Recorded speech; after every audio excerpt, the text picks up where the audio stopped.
बर्फ से ढकी चादर ओढ़े एक आरज़ी नींद सो रहा था मैं। जिस्म बेजान था, आवाज़ बिखरी हुई थी मेरी। किसी की मदद भी नहीं मांग सकता था, किसको बताता। 3 दिन हो चुके थे, खाने की खुशबू भी मेरे जिस्म में नहीं पहुंच पाई थी। बस कुछ बूंद पानी की पीकर जिंदा था। हाथ पर बंधी हुई घड़ी वक्त को नाप रही थी, पर अफसोस वक्त मेरी किस्मत से बहुत दूर पहुंच गया था। उन 40 दिनों में से मेरे पास बस 10 दिन ही बाकी थे और जेब बिल्कुल खाली। आंखों से निकले हुए वो कतरे मेरे सपनों को धुंधला बना रहे थे। मैं हमदान हूं, एक बेटा, एक शौहर और एक बाप, खुद मुख्तार, लाचार और बेबस। मंजिल को पाने की तड़प है, लेकिन रास्तों पर चलने की सकत नहीं। पड़ा हुआ था एक वीरान बर्फीली वादी के किसी कोने में, जहां मेरी मदद को कोई न था।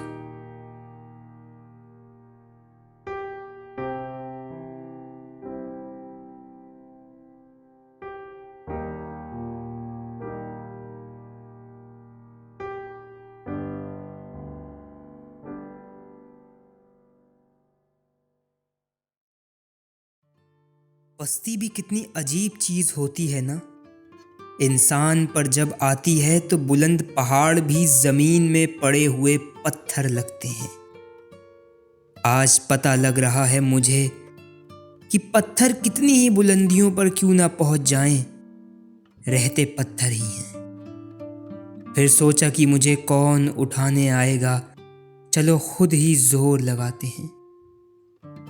दिल में बसी कुछ यादें और कानों से सुनी हुई कुछ आवाजों ने मुझे सहारा दिया। मुख्तसर सी जान के साथ मैं अपने पैरों को घसीटता घसीटता चलने लगा था। पीछे से बंदूक निकालकर मैंने खुद को हर खतरे से तैयार कर लिया था। मैं अपने कदम बढ़ाता गया, नहीं जानता था कहाँ पहुंचूंगा, किस दर मुझे अपना ठिकाना मिलेगा। जिस रास्ते पर मैं चल रहा था, वहां एक आदमी अपनी बीवी के साथ जा रहा था।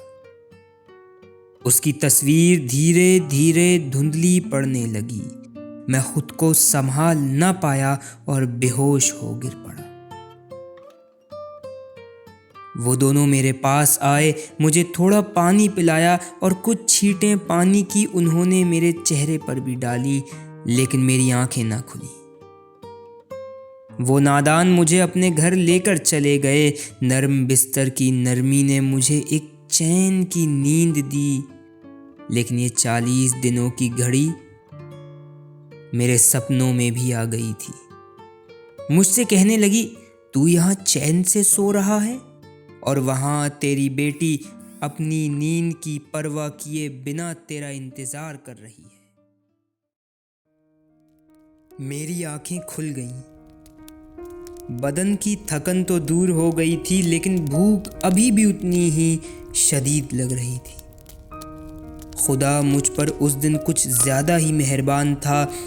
वो लड़की जो मुझे अपने घर लाई थी, मेरे पास आई और मुझे खाना देते हुए बोली, आपको यकीनन भूख लगी होगी, ये लें खाना।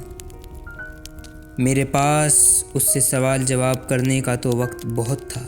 पहले मैं अपने पेट को भरना चाहता था। यह पेट भी बहुत अहम चीज होती है ना। इंसान को इंसान के खून का दुश्मन बना देती है, लोगों की हंसी मिटा देती है। ये पेट। वो लड़की मेरे पास आई और कहने लगी, आप बेहोश हो गए थे तो मैं और मेरे शौहर आपको यहाँ ले आए। मेरा नाम आमना है, आपका नाम क्या है? मैंने कहा, सबसे पहले तो तुम्हारा शुक्रिया, तुमने मुझे भरपेट खाना और मीठी नींद दिलवाई। मेरा नाम हमदान है, एक मुसाफिर हूँ।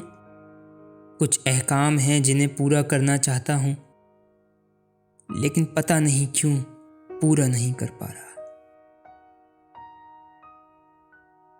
वो मेरी तरफ देखकर कहती है, आपके चेहरे पर ये निशान कैसे हैं? आप कहीं किसी परेशानी में तो मुब्तला नहीं? अब मैं उसे कैसे बताता कि ये निशान कुछ ऐसे काम करने से आए हैं जो मैं नहीं करना चाहता था। मैंने कहा, कुछ नहीं, बस कुछ दिनों पहले एक हादसा हो गया था। खैर छोड़ो, अच्छा तुम्हारा शौहर कहाँ है? वो कहती है, वो बाहर सामान लेने गए हैं, बस आते ही होंगे। मैं उसके घर रुकना तो नहीं चाहता था, लेकिन जब उसने अपने शौहर का नाम मुझे बताया तो मेरे कदम रुक गए। करीम, क्या यही तुम्हारे शौहर का नाम है? वो कहती है, जी, वो बस आते ही होंगे, आप थोड़ा रुक जाएं। हाय मेरी किस्मत, मुझे हमेशा दूसरों का कर्जदार बना देती है, अच्छों के साथ बुरा करवा देती है। हाय मेरी किस्मत। मैंने उसकी आंखों में देखकर कहा, क्या मैं तुमसे कुछ कह सकता हूं बेटी? वो खुशी से बोली, जी कहिए। मैं लाचार बहुत दिनों से भटक रहा हूँ। इस शहर में नया आया हूँ, यहाँ मेरा कोई जानने वाला भी नहीं। अगर तुम और तुम्हारा शौहर बुरा ना माने तो क्या मैं यहाँ चंद दिन रुक सकता हूँ? मेरे पीछे से आवाज आती है, क्यों नहीं, आप हमारे मेहमान हैं, बिल्कुल आप हमारे साथ रह सकते हैं। वो आवाज करीम की थी। मेरी आंखों में आंसुओं के अलावा और कुछ न था। मैंने कहा, शुक्रिया बेटा, मैं तुम दोनों का एहसान कभी नहीं भूलूंगा। वो कहने लगा, आप मेरे साथ आए, मैं आपको आपका कमरा दिखा देता हूं। मैं धीरे धीरे कदमों के साथ उसके पीछे चल रहा था। नहीं जानता था कि उनका एहसान कैसे चुका पाऊंगा। वो मुझे एक बड़े से कमरे में ले गया और बोला, देखिए ये है आपका कमरा, आप जब तक चाहें यहाँ रह सकते हैं। मैं कहने लगा, तुम्हारा शुक्रिया बेटा। वो जाते जाते रुक गया और मेरे करीब आकर मेरे कान में कुछ कहने लगा। मुझे ये चीज वहां से मिली थी जहां आप बेहोश हुए थे। मैंने जब उसके हाथ में बंदूक देखी तो मैं डर गया। मैंने कहा, ये मेरी तो नहीं, शायद वहां पड़ी होगी किसी और की। वो कहने लगा, अरे हाँ हाँ, मुझे मालूम है, भला ये आपकी कैसे हो सकती है। मैं एक काम करता हूं, इसको संभाल के रख देता हूं। मैं अपने कदमों के साथ पीछे हटने लगा। मैंने उस बंदूक को एक पल में पराया कर दिया था, जैसे वो कभी मेरी थी ही नहीं। लेकिन मैं अपने मकसद से कैसे पीछे हट पाता। मेरे पास सिर्फ 10 दिन बाकी थे। एक एक दिन मेरे लिए एक नया इम्तिहान था। मुझे कैसे भी करके कल सुबह से पहले निकलना था। मेरे पास सिर्फ यही रात बाकी थी जो मेरे नापाक इरादों को छुपा सके।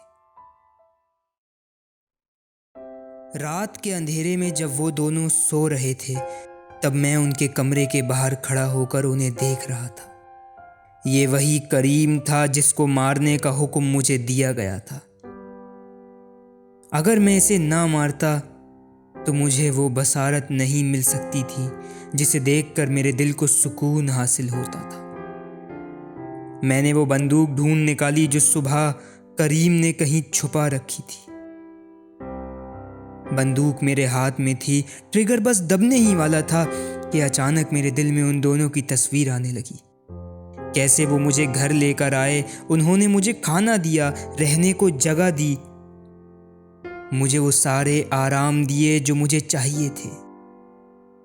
मगर घड़ी में 12 बजते ही मुझे एहसास हुआ कि वो 10 दिन अब बस 9 ही रह गए हैं। मेरे दिल में बसी वो सारी तस्वीर उस एक तस्वीर से मिटा दी गई जो मेरे बहुत करीब थी। मैं उसकी नाबीना आंखें नहीं देख सकता था। मैं जानता था वो मेरा इंतजार कर रही होगी, बस मैंने ट्रिगर दबा दिया। वो दोनों जो सुबह तक मेरे खैरख्वाह थे, अब मुर्दा हालत में बिस्तर पर पड़े हुए थे। पुलिस तो पहले ही मेरे पीछे थी। बस मैं जल्दी से वहां से भागा। मैंने उनके पैसे या जवाहिरात नहीं लिए, बस पुलिस के डर से अपना काम पूरा करके वहां से भाग आया। ये मजबूरी भी भला कैसी चीज होती है, इंसान को इंसान के खून के दर पे कर देती है। हम चलते चलते कब अच्छे से बुरे रास्तों पर आ जाते हैं पता ही नहीं चलता। पता ही नहीं चलता कब हम एक अच्छी बसारत पाने की दौड़ में दूसरों को नाबीना कर देते हैं। पता ही नहीं चलता कब हम अपने अंदर के इंसान को मार देते हैं। पता ही नहीं चलता कब वक्त हमसे हमारे सारे अपनों को छीन लेता है और आगे बढ़ जाता है हमें अधूरा छोड़ के।